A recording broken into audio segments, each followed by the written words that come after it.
All right. Welcome everybody to Hoon Academy. Welcome to lesson 0. I'm very excited to have you here. We're going to be on a journey. We're going to be learning some computer science, and it's going to be a good time. And I'm really excited to have you all. So for the first thing, let's just go through the syllabus. I'm sure that many of you have seen this already, um, and you probably read through it, but just in case, we can skim through it quickly. Um, and let me know if anybody either can't hear me or can't see my screen share right now. If that's the case, just drop a note in the chat. I'm also putting the chat right here. So, it's kind of like a Twitch stream. You can just chat and it'll show up in the video. Everyone can see what you said. So, yeah, but be responsible with it. All right, so the syllabus. Yes, I see your testing chat. So as you know, since you're here, course is Saturdays at 10 a.m. It's 9 lessons. We're gonna have a 2-week break on the 23rd and the 30th. All the recordings will be posted to YouTube, so it's gonna be easy for you to follow along if you can't always make these. We're gonna have one homework a week, and they'll all be due by February 10th. However, it's in your interest to finish things promptly, because then I can give you feedback and then you can feel like you're making progress along with the rest of the course. We're going to be using this Hooniverse group, which is where everybody goes to ask questions about Hoon, from beginners to experts. If you're in the course, you should be in the group and use these 2 channels. We'll also be communicating with a mailing list. You probably already saw the Luma email, which sent you the Zoom link. You'll be getting that before every class every week. And if you're not getting that, then please let me know. So I'm your instructor. My name is Jack. My PAT-P is Tamla Modnice. And please reach out to me if you need assistance with anything. I'm very happy to help. And a bit of my background. I come from an academic computer science background. I spent several years in a PhD program studying theoretical algorithms. And I left that to join the Urbit Foundation, and now I work on developer experience and education here. So like I said, there's going to be 9 homeworks. You can drop one and still count as a finisher. I will give you grades and feedback, but they don't necessarily count for everything. It's just, I'll consider homework to be complete if I can tell that you made a reasonable effort on it. I'll release the homeworks after every lesson, and again, you have 8 days to turn in for feedback. Good morning, Honey Jewel. There's going to be office hours, so this is very important. This has been a very helpful resource for previous Hoon Academy students. They'll be held in GatherTown. So if you've never used GatherTown before, you can just click this link, and it basically takes you to like a 2D, like kind of a game-like environment. It's kind of like Pokemon, if you've ever played that. But you can walk up to people and they'll start a video chat. So it's like a 2D environment that kind of simulates real life. It's really useful.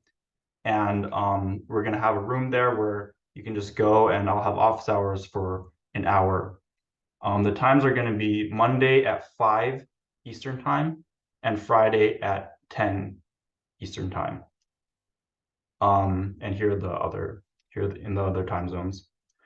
And here are just a bunch of links that'll be useful for you. So we'll go over these later. You'll understand what these are helpful for later. But yeah, I just like to put all the resources there for you. All right, any questions on the syllabus?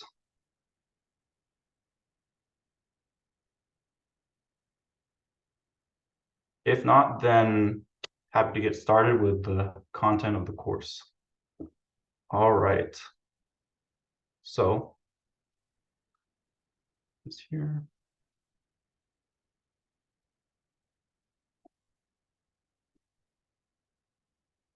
So what are we doing here? We're studying computing, right? And where does computing come from? What are the origins of it? In my mind, computing goes all the way back to humanity's search for truth. We've always wanted to understand the world clearly and represent what is true in an unambiguous way, make statements about it that can carry information. And you can even say that this ability is an essential feature of our consciousness and what distinguishes us from other living creatures in the world. For example, it seems like an unambiguously true statement that Madrid is in Spain. It also seems unambiguously true from the previous assertion that if I live in Madrid, then I live in Spain. However, we know Madrid and Spain are real places. And to make the logical inference clearer, I could even say, suppose the city of Wazumba is in Bajistan. Then, if I live in Wazumba, I live in Bajistan. If you can suspend disbelief and assume that the first statement is true, that automatically gives you the truth of the second statement. And if the first statement is false, then the second is meaningless. So as a logical thinker, what matters here is not the existence of Wazumba or Bajistan necessarily, but the structure of the argument, the logical connection between statement one and statement two. Good morning, Roberto. Now the problem is that ordinary language is slippery. And Aristotle was one of the first to try and formulate truths like these, right? He said things like, if all men are mortal, and if all Greeks are men, then all Greeks are mortal. But the problem is that language is slippery.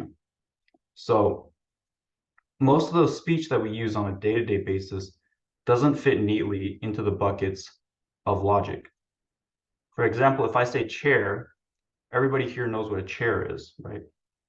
But can you precisely define for me what a chair is, unambiguously? So this person on Twitter thought they could define it. He said, a chair is a separate seat for one person, typically with a back and four legs, seat a thing made or used for sitting on. And then I guess this counts as a chair. A famous story goes, Plato used to refer to a man as a featherless biped. And one day, Diogenes came in with a plucked chicken and said, behold, a man. So language is hard. Is there something that we can start with as a foundation to represent knowledge? What is the basis of knowledge? I think the simplest possible thing we can do is express a difference, make a distinction. It is true that I have black hair, or it is false. I ate an apple today, or I did not. And the idea of two things in opposition is philosophically fundamental, right? Or no, night or day, hot or cold, etc. Even in the Bible, God says, let there be light, and separated light from darkness as one of the first things that happen, right? And in Chinese Taoism, there is yin and yang, two primordial forces of masculine and feminine, from which we get 8 elements, and then 64 hexagrams, and so on. So across the world in humanity's philosophical traditions, we have everything starting from a primordial separation into either this or that. So this brings us to the bit. A bit is a singular value, which can be 0 or 1, a simple binary choice. And this is a basis from which we can create many, many things. So what can we do with this humble 0 or 1? We can create numbers. And how might we represent numbers with zeros and ones? This is one way. Now, according to this encoding, the encoding of 3 is 0, 0, 0, 0, 0, 0, 0, 0, 0, 1, 1, 1, 1, 1, 1, 1, 0, and so on and so forth. Is this a particularly good or efficient way to encode the numbers using binary? Probably not, right? I see there's a hand raised. Oh, never mind. But it is certainly unambiguous. You can definitely tell what number each encoding refers to, and so this is valid, even if it's not that efficient. The standard way that we represent numbers in binary is called this binary representation. And how does it work? Many of you are probably familiar with this. So we have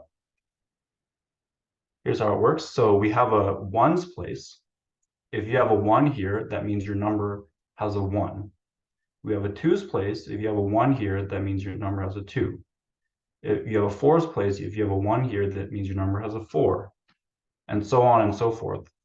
And then you just add up all the numbers you have. So here we're saying we have a 64, we have a 4 and a 2, and then we add 64 plus 4 plus 2 is 70. So this is the binary encoding of 70.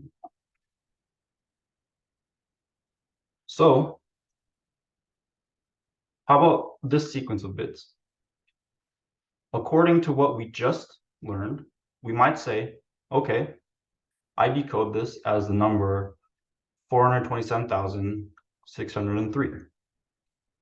But not so fast. Let's not jump to conclusions.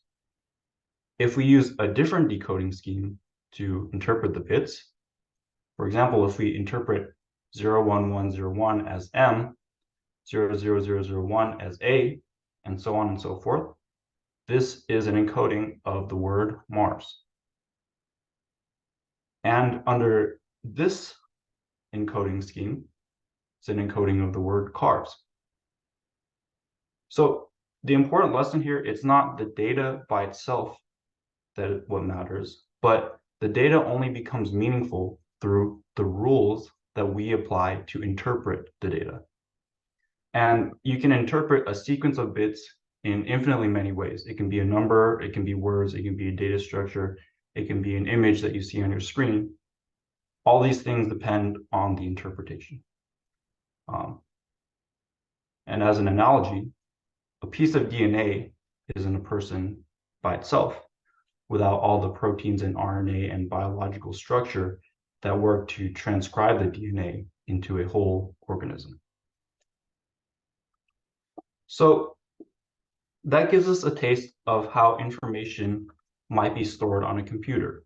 It's bits all the way down, but we apply rules to interpret those bits into higher and higher structures. However, a computer isn't just a static piece of information. It moves, calculates, and manipulates that information according to instructions to produce results. So a computer is something that operates according to strict, predefined instructions. We can tell our friends ambiguous things like, please get me a glass of water, and they can understand and fulfill them approximately. However, when we're programming computers, this doesn't work. We need to be very precise in how we communicate to the computer. So how do we explain and understand this? Now we begin the study of formal systems. So what is a formal system? It consists of three things. First, we have what are called axioms. Axioms are the starting points of the formal system, facts that you assume to be true. Next, you have inference rules. Inference rules are operations that you can repeatedly apply to the axioms to build new truths. And a theorem is any truth that you can reach by repeatedly applying the inference rules starting from axioms. So we'll get to an example in just a sec, but why is it important to study systems like this? Well, suppose you can say that axioms correspond to all possible starting points of a computer, and the inference rules describe all possible actions it can take. Then the set of theorems of the formal system precisely describes every possible state that the computer can reach. So this gives us logical correspondences, such as a statement like this formal system has a theorem with X property is equivalent to saying this computer can reach a state with X property. This formal system has no theorem with Y property is equivalent to this computer cannot reach a state with Y property. And all theorems of the system have Z property can correspond to all states of this computer have Z property.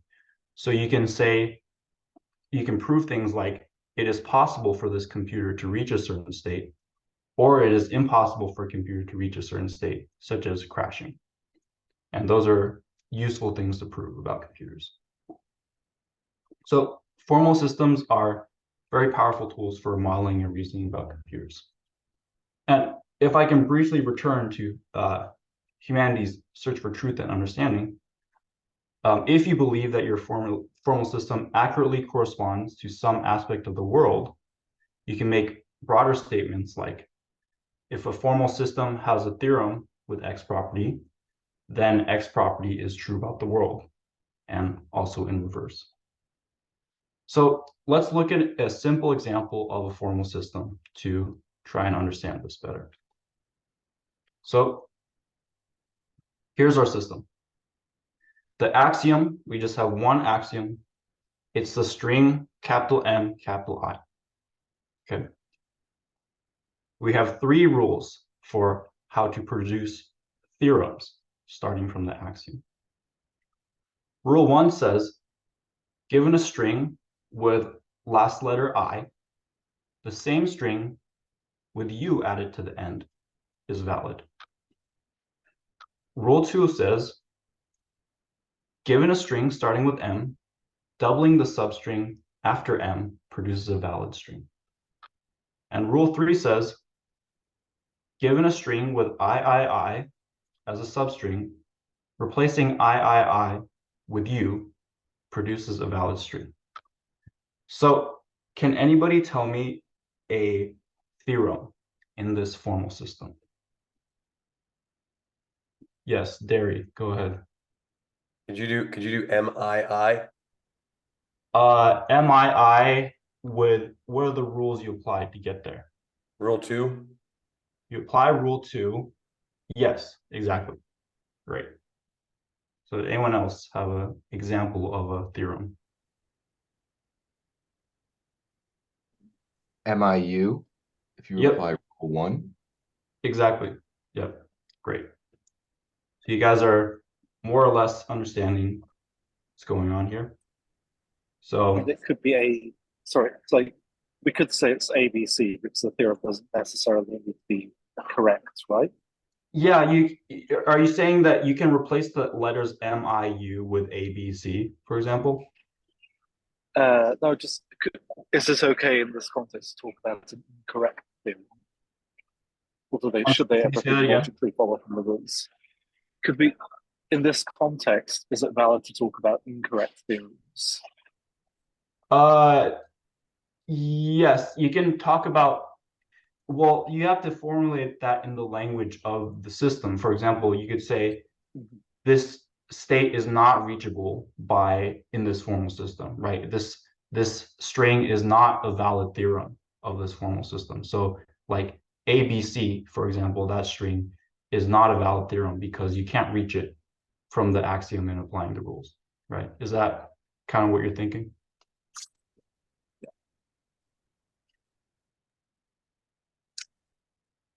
Cool. So I have a quick question. yeah. So in terms, is it possible to combine the rules? So for example, rule 3 has I. But sorry, no, because it's not the last string. The I has a Y afterwards. So the Y So this Y is like a variable. So this Y could be empty, for example. So okay. yes. So I think I know what you're thinking. So you can say MI goes to MII by rule 2. Yeah. MII goes to MIII by rule 2 again. And then you can use rule 3 to change 3 of those I's into a U, right? Yeah. Yes. So that's exactly how this is supposed to work. You don't just start from the axiom, but you can repeatedly apply the rules to get new theorems. Okay. Yeah. Sorry, I don't know how to raise my hand. It's okay. So in other words, an axiom is just a rule system that defines specifically how to do anything that we're doing. In this example, MI with Well, rule. an axiom is where you start from, the place where your system can start from, and the rules are the rule system. So you have these three rules that tell you like how you can make moves and transformations from your starting place, right? That makes sense? Theorems are the final product. Yeah, theorems are any like thing that you reach by applying the rules. Yeah. Yes, it makes sense. Thank you for that explanation. Yep. All right, so here's an example, right? So MII by rule 2. Rule 2 says you can double what's after the M. Use rule 2 again, double what's after the M. Use rule 4, rule 1, which says given a string with last letter I, the same string with U added to N is valid. So you can add a U here. And you can use rule 3, which says given 3 I's, you can replace that with a U, and so on and so forth. So you can get like all sorts of derivations from this. So Colin says, so a rule is not an axiom, right? Right. So axioms and rules are like the two separate components that you need. Axiom is where you start from. Rule is how you can go places from where you start from. What's rule 4 again? Sorry, there's no, say rule 4. At the bottom, you say rule on the next. Yeah, it's number Oh. 7 has rule 4. That might be a typo. What do they do Okay. here? So That's really the list. There's 7 things, and then from number 4 in 5 it says from 4 it uses rule 3. That's what I think, Miss. Do you see it now? It's just a number from 1 through 7, and then on number 5 it says from 4, which means deriving from 4 using rule 3 converts to. no, he's saying here it says rule 4, which I think is a typo. I might have like nixed the rule from the system or something, but here I only have 3 rules that I showed you guys, right? I didn't see that. That's right. Yeah, so I think that might have been a typo. Yeah, it's secret. There you go. Yeah. When you graduate Hoon school, you can learn rule 4. Anyways, so let's look at another example of a formal system. So in this formal system, there's more than one axiom. In fact, there's infinitely many axioms, and that's okay. So the axioms are all strings of the form x capital P dash q x dash, and x stands for any amount of dashes. So x can be 2 dashes, 3 dashes, 4 dashes, so on and so forth, right? So if you guys understand what's going on here, we can look at some examples of axioms, right? So here we have x is 1 dash. So here's an axiom dash p dash q dash dash, right? Here x is 2 dashes. So dash dash p dash q dash dash dash, and so on and so forth, right? There's infinitely many of these, where x is all the numbers of dashes you can have. There's one transformation rule. So if you have something p, something q, you can add a dash between the p and the q, and you can add a dash after the q, and then that produces a theorem. So let's look at an example of a derivation. So here's an axiom, dash p dash q dash dash. And then the rule says you can add a dash here and add a dash here. So you go from 1 dash, 1 dash, 2 dash to 1 dash, 2 dash, 3 dash. Here's another axiom. You have 4 dash, 1 dash, 5 dash. And then the rule says you can add a dash here and add a dash here. So it's 4 dash, 2 dash, 6 dash, 4 dash, 3 dash, 7, 4, 4, 8. So do you notice anything interesting about the pattern of the dashes in all the valid theorems of this system? Yes, it seems like it's growing visually. I'm a more visual thing. I see it like going, adding to the end. Yes, it is growing. That is correct. But is there any relationship between the dashes that you can tell from all of these have some relationship? I can only tell because I saw the last video, so I'm not going to cheat. But I did only see visually by myself that it was growing. But then after watching the video, there's a relationship between it as a add and equal. Okay. So yes, Roberto knows what is going on. So what's going on here is the relationship is this number of dashes before the P plus the number of dashes between always equals the number of dashes on the right side of the Q. That's true for any valid state that you can reach through this system. So here, 1 plus 1 equals 2, 1 plus 2 equals 3, 4 plus 1 equals 5. So we have basically, for every true mathematical statement of the form x plus y equals z, like 4 plus 5 equals 9, there is a corresponding theorem in the PQ system. So we basically modeled a simple computer which, interpreted in a certain way, can output all true facts about adding two positive whole numbers. Every true fact about x plus y equals z has a corresponding theorem in this system somewhere. Any questions on that?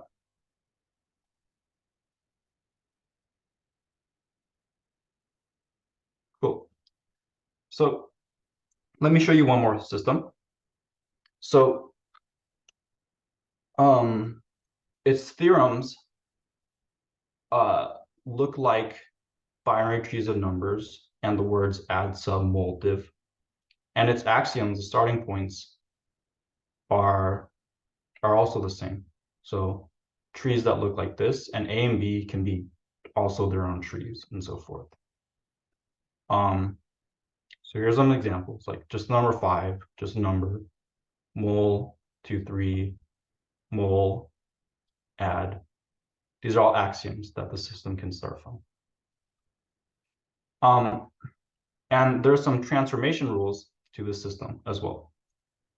And they're pretty straightforward, but you need to be a little careful. So if A and B, these two things which could represent subtrees, if they're just numbers, then you can take this tree with add AB and reduce it to A plus B, the number A plus B. And so on and so forth with all of these arithmetical operations. But the important part is you can't reduce this if it's not a number. It has to be a number. So let's look at an example of a derivation in the system. So we have this tree. By rule 3 says we can collapse this mul subtree if A and B are numbers. We can do this, compute this, get 6. And then by rule 1, which is the rule to reduce add, we can get 11, right?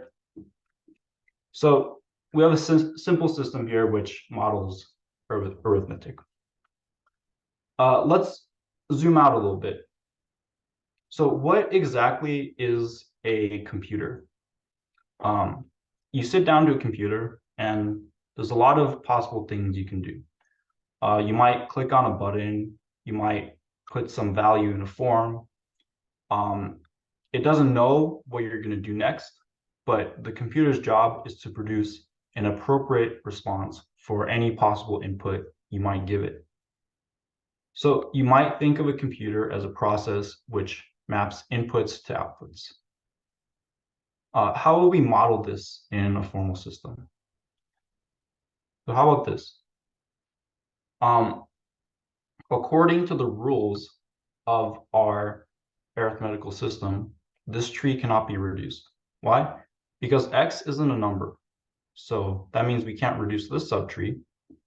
And then this part of the add tree is not a number as well because it can't be reduced. So the whole thing can't be reduced, right? So currently this tree has no underlying numerical value. It's undetermined. However, if we give X a value, then we can apply the rules of our system to reduce it. Reduce mul 10.3 to 30, reduce add 35 to 35. And you can even substitute whole expressions for parts of the tree, right? So we can substitute X as the subtree sub Z1 into this, right? And then you substitute, you get this bigger tree, and then you substitute Z equals 9. Then you can reduce the whole thing because there's no more variables. So 9 minus 1, 9 minus 1, you get 8 and 8. Then you multiply those to get 64. Yes, it sounds like algebra, but there is a reason that we were doing it this way.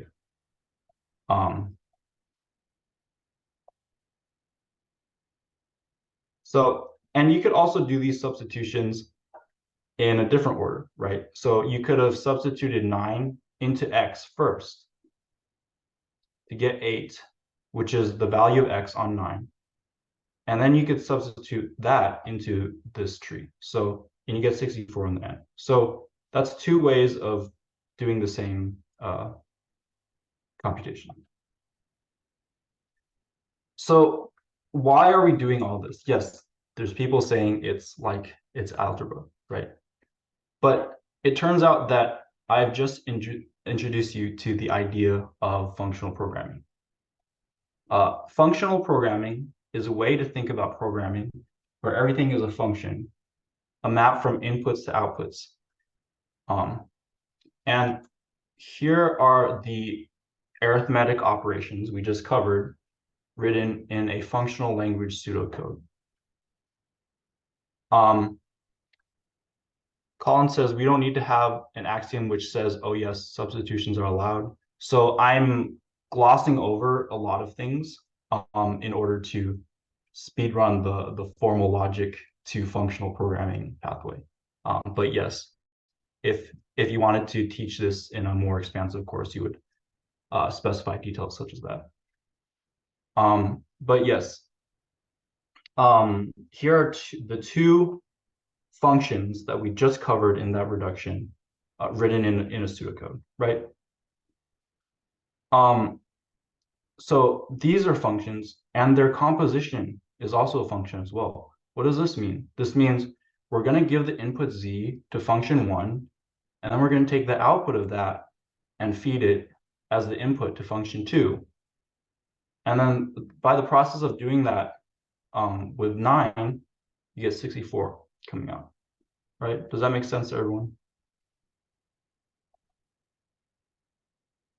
And many of you may be familiar with programming in imperative contexts, such as like C or Python, right? And in those contexts, you might be saying, take my input, set z to z minus 1, set z to z times z, output z, right? That's like you have a state and you have instructions on do this, do that. When you're doing functional programming, you have to stop thinking in that way. In functional programming, everything is a function from input to output. Think of it as pipes. And if you want to combine operations, you pipe them together. You don't sequence them. This is a subtle but very important difference. Jack, could you actually, when you say, crap, now I can't remember words, but when you say like you're making a distinction between pipes and sequence, that's like the same thing. I'm familiar with pipes and I am familiar with functional programming, but I kind of want to know more about your thinking. Yeah, so the distinction would be like, the way I think of it, like if you have a pipe, like just a section of pipe, it has an input and an output, right? And then if you put two pipes together, that now you have one big pipe that also has an input and an output, and like you can put whatever you want into the input and get whatever that comes out as the output, right? So like kind of in the functional mindset, every program that you make has to be like a valid pipe in that sense. So like they compose together like that. And I guess in the imperative world, you could say like you can sequence stuff together and that gives you a valid state. But I like the visual metaphor of like you're creating something which like you put an input into and out comes an output. If that makes sense. Yeah. So in other words, it's like the shell, if I may interrupt real quick, it's like the shell, like input, output, like say cat F file, then pipe it to less, meaning it's an input and then I get my output over here in a sequence format, like an interpreter, like Python, it'll do Z equals 2. And if I do Z equals 3, it'll replace that. So we're moving from a sequence to more of a function. Okay, cool. I got it. Thanks. Yeah. All right. So it's imperative to forget about imperative. Yes, good one. So a functional program, more broadly, consists of two things. One is the input to the function, and the other is the computational instructions on what to do with the input. So let's take a look at a simple example of functional programs on a simple data structure. Does this connect to compositionality in category 3? Yes, it does, but we won't be getting into that. So I'm gonna show you a simple, yes, and here's my diagram of a pipe of what we did before. So we're chaining together two inputs, right? We have this function 1, which is taking z to z minus 1, you put the 9 and you get the 8. You have function 2, which is 8 times 8 and you get the 64, right? So this diagram corresponds to this composition right here. Now, we're going to look at a simple example of functional programs on binary trees, and we'll understand later why this is important. So a binary tree in our system is a tree structure where every node either contains a number and no children, or splits into two branches, each of which might be their own subtree. So to help you understand this, let's go through some examples of valid binary trees. Here's an example of valid binary tree, just a number. Here's another example of a valid binary tree. Here's another example. Here's another example, and so on and so forth, right? Does that make sense to everyone? Now, we also mentioned that our system has some functions. There's 3 functions in our basic system. So one is left subtree, pretty self-explanatory. You feed in a tree and you take the left subtree of it, right? Other is right subtree, also self-explanatory.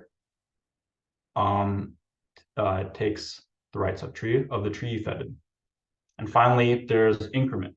So increment takes a number and increases that number by 1. So if the function is invalid, results in a crash. So if we throw 5 into our left subtree function, you get a crash because 5 doesn't have a left subtree. If you throw a tree into increment, not just a number, then you also get a crash. And you can also chain functions together, right? So does anybody know what the final output of this composition will be? Yes, exactly. Very good. You'll get 3 because you get the right subtree of this, which is 2, and then you increment it, which gives you 3. Now, does anyone know what's going to happen here? Yes. Crash. So what's going on? So you said 18. So the left subtree of this tree is the tree with left 17 and right 8. And if you feed that to increment, it's going to crash because increment can only operate on a number. Yep. So this is pretty straightforward so far, right? You'll have a few homework problems on this, and in next lesson, we'll learn why this system is important. So let's talk about recursion. Functions can call other functions in their definitions. Here are the two functions from before, right? You have function 1 of z, which results in z minus 1, and function 2 of y, which results in y times y. This is just what we did before, right? So you're feeding the output of function 1 into the input of function 2, and if you put 9 into the whole thing, you get 64, right? However, we could also written it this way. So what's going on here? We're saying function 1 of z is take the input and return the input minus 1. Function 2 of y is call function 1 on y and store it and then multiply it by itself. And then if you put 9 into function 2, then you get 9 minus 1 times 9 minus 1, which is 64. So it's the same thing, but in this time we wrote this function 2 as invoking function 1 and its description, right? But interestingly, functions can even call themselves in their definitions. And this is the very important concept called recursion. So let's consider this pseudocode program right here. Let's figure out what it does. So if I throw 0 into this function, it's going to say if n equals 0, yes, return n. So it's going to return 0. If I throw 1 into this function, it's going to say, does 1 equal 0? No. Else, return function of n minus 1. And what is function of n minus 1? We just calculated that function of 0 is 0. So it's going to return 0. If you throw 2 in here, it's going to say, is 2 equal 0? No. So return function of 2 minus 1, which is 1.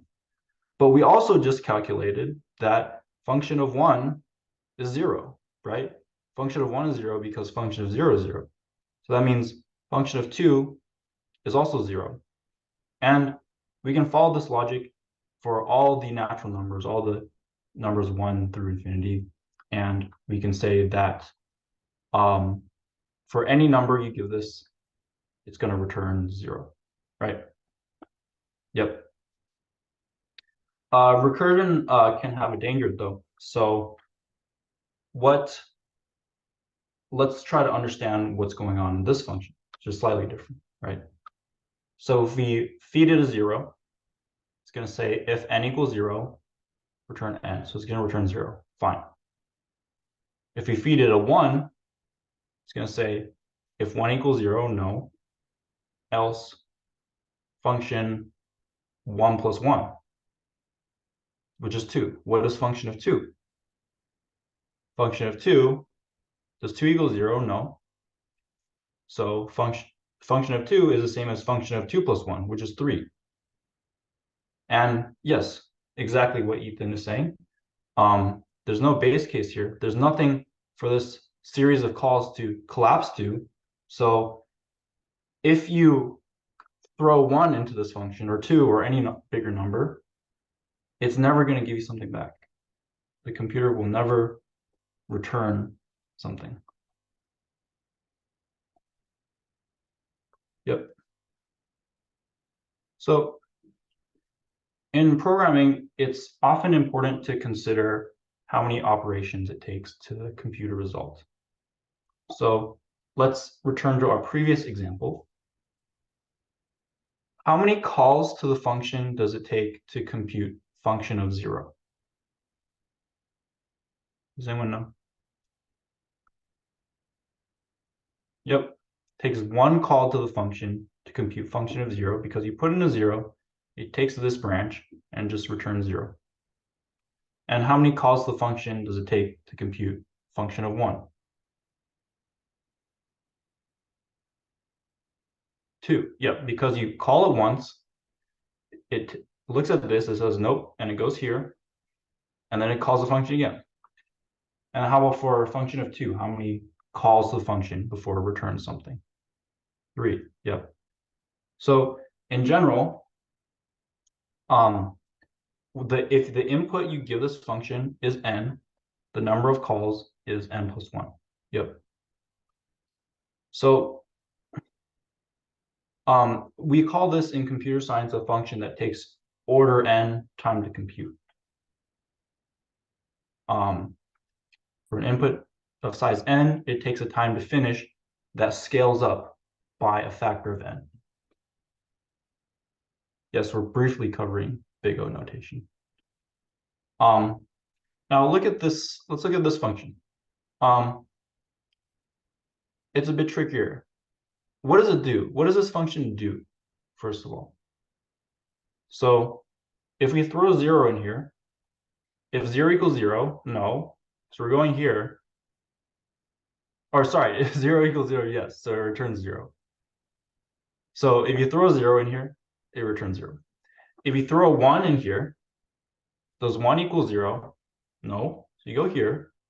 So you return function of 1 minus 1 plus function of 1 minus 1, which is function of 0 plus function of 0, which is 0 plus 0, which means for an input of 1, you're also returning 0. If you throw a 2 in here, do you take this branch? Nope. You go here, return function of 2 minus 1 plus function of 2 minus 1, function of 1 plus function of 1. But we just calculated that function of 1 is 0, right? So throwing a 2 in here also gives you 0 back.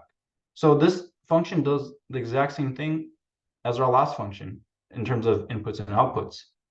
For whatever number you throw in that's bigger than 0, it's going to return just a 0. However, there is a difference. So how many calls of the function does it take to compute this function of 0?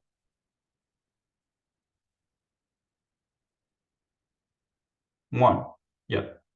Takes 1 call because you toss in a 0. It takes this branch. If 0 equals 0, yes. So you return 0. And how many calls to the function does it take to compute function of 1?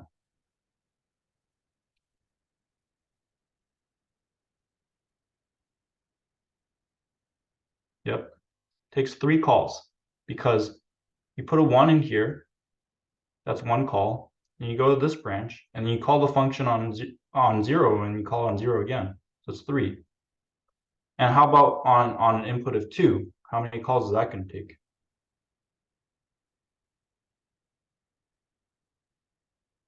Yeah, I actually don't even know. I think it'd be 7, right?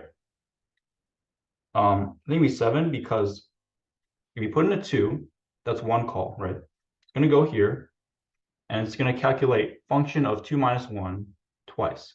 Function of 2 minus 1 is function of 1. And we're calculating that twice. We just computed that function of 1 takes 3 calls.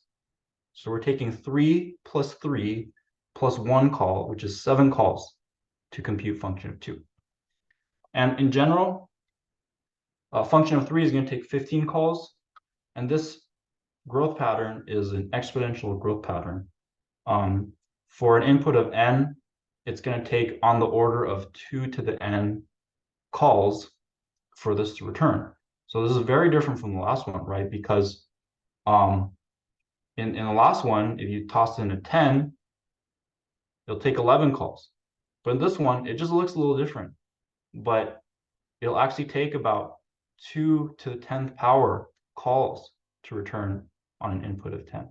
So I'm sure it's like 100,000 something, I'm pretty sure, 2 to the 10. So although these two functions compute the same thing, the original function and this function are very different in terms of compute time.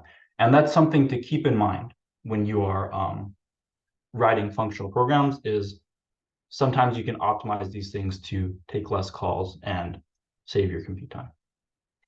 Okay, so we have finished covering the important basics to understand functional programming and start learning about Urbit and Hoon. And I'm excited to do that next week. Why is it not 2 to the n plus 1? It's like if you go through these numbers 1, 3, 7, it's like 2 to the n minus 1.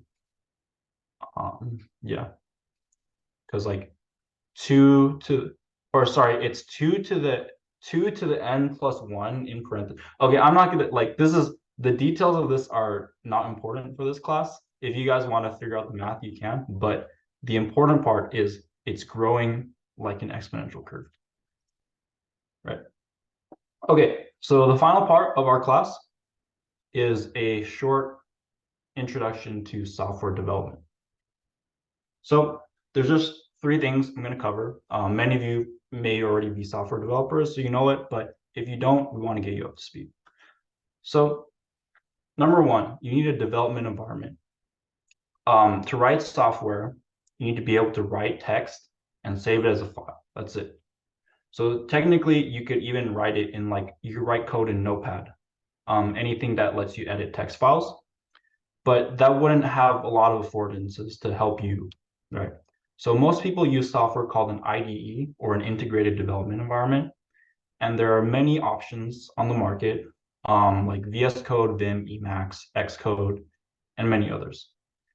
If you don't have a personal preference, we like to use VS Code or VS Codium if you want to go open source. That's the one I use, actually. We like to use VS Code or VS Codium in this course. This is because it has several plugins for Hoon that will help you when you're writing code. There's going to be more information on this in the homework and the lecture notes, which I'll be posting later. Next thing, Git. Git is an indispensable tool for programmers. This is a tool that lets you upload your projects, back them up on the internet, share them with other people, collaborate with other people, and store the entire version history so you can go back and see the changes you made to your code across time. So if you haven't used it before, you should make an account on GitHub, make a repo, try out some basic operations. And this is going to be a homework question for those of you that have not used Git before. And finally, the last thing you should start learning how to use is the terminal, or the command line interface. Most people are used to using computers with the graphical interface, which is what we typically interact with buttons and icons and whatnot. The terminal is just a text-based interface. It can be more challenging at first. It can be a bit intimidating, but once you start learning it, you can learn it pretty rapidly, and it'll unlock your ability to manipulate your computer and do things quickly and more powerfully. So in this course, you want to be able to do basic things with your terminal, like seeing what files are in a directory, navigating between directories, making a new directory, moving files, copying files, deleting files. There's a lot of resources online to learn these skills, and it's pretty easy to pick up. So in summary, to get started as a developer, you should get to know using an IDE, using Git, and using the terminal. And that pretty much brings us to the conclusion of lesson 0. So thank you all for being here. I have an anonymous feedback form. If you have any feedback, feel free to just open that up and let me know, and I will take it into consideration for future courses. Yeah, again, thanks all for being here. I will have the notes and the homework out within a few hours today, so be on the lookout for that. It's going to come out in an email via Luma, and it'll also be in the Hooniverse group. There will be an admin channel in the Hooniverse group. You'll be able to see all the notes and homework there. So yeah, great to have y'all. Same time next week. Yeah, see you soon. Video replay will be up in a few hours along with the notes and the homework. Yep. Thank you, Jack. All right, yep. Thanks. I have a few minutes, so if you have questions, I can stay around a little bit. I'll end the recording now.